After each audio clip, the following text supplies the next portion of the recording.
the marketplace without doors. A merchant builds a marketplace where no doors are needed. People enter and exit freely, and every trade is fair. But one night, a stranger arrives, demanding payment not in gold, but in time. As days go by, villagers begin aging overnight, and the merchant realizes too late that he has made a dangerous deal. I remember the first time I saw the marketplace without doors. It was built by Babu Kwame, the most honest merchant our village had ever known. He always said that trade should be open, without barriers, without trickery. So when he built the market, he refused to construct doors, claiming that anyone should be able to come and go freely. And so they did. At sunrise, traders arrived from near and far, their stalls heavy with woven baskets, dried fish, carved wood, and fabrics dyed in the colors of the sunset. The scent of roasted maize mixed with the tan of fresh palm wine, and laughter echoed under the great acacia trees that shaded the marketplace. It was a place of life, a place of joy. But I have lived long enough to know that where there is too much happiness, the spirits grow jealous. One evening, just as the last of the traders were packing their wares, a stranger walked into the marketplace. He was tall and wrapped in a deep blue cloak, the color of the sky just before the rains.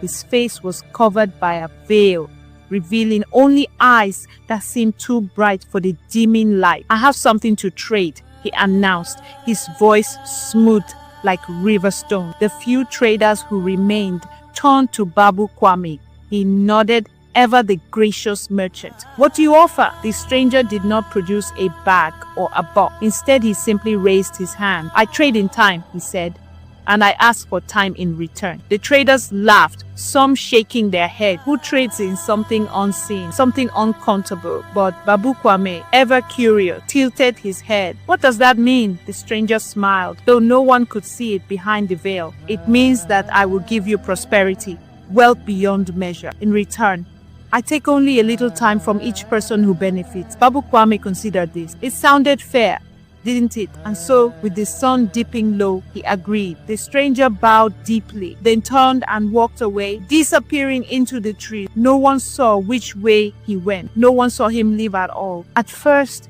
the market flourished beyond belief. Goods never spoiled, traders never ran out of stock, and no matter how much money changed hands, everyone seemed to leave richer than when they came. People spoke of the marketplace as if it were touched by the gods themselves. But then the changes began. First, it was subtle. A trader, old Mzi Jabari, suddenly looked as though he had aged 10 years overnight. His once sturdy hands trembled as he tied the strings of his sacks.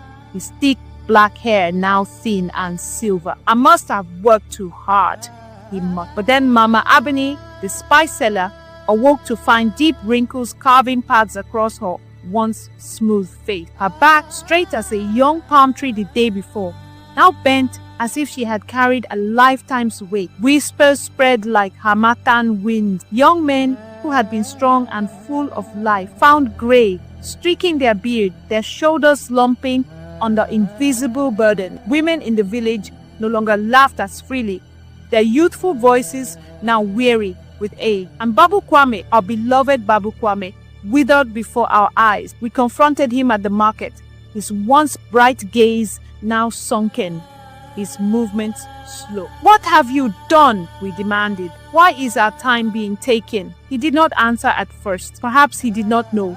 Perhaps he feared the truth. But then, with great effort, he raised his head. "The stranger," he rasped. He took only a little from each, a little. But time, once taken, cannot be returned. And he had not taken from just one, but from all of us. The villagers panicked. We searched the marketplace, hoping to find the stranger again. We checked every road, every corner, every shadow beneath the acacia trees, but the marketplace had no doors, and so he had left without a trace. That night, the village elders gathered. The oldest among them, Baba Ekene, whose face was lined with the knowledge of many seasons, spoke gravely. "A market with no doors is a market open not just to men, but to spirits as well. We must close the paths. The next day, we sealed the marketplace, not with wood or bricks, but with something stronger, words, prayers, and warnings. The elders called upon the spirits of our ancestors, asking them to guard the entrances. No one would trade there again. And so, the marketplace without doors became the marketplace without. The acacia trees grew taller, their branches reaching to hide what was left behind. The wind carried the scent of dried fish and woven fabric for years after, as if the marketers still remembered the laughter of those who had once traded there. And as for Babu Kwame, he did not die, at least not in the way men do. He simply faded, growing thinner and fainter until one day he was gone. Some say he left to find the stranger.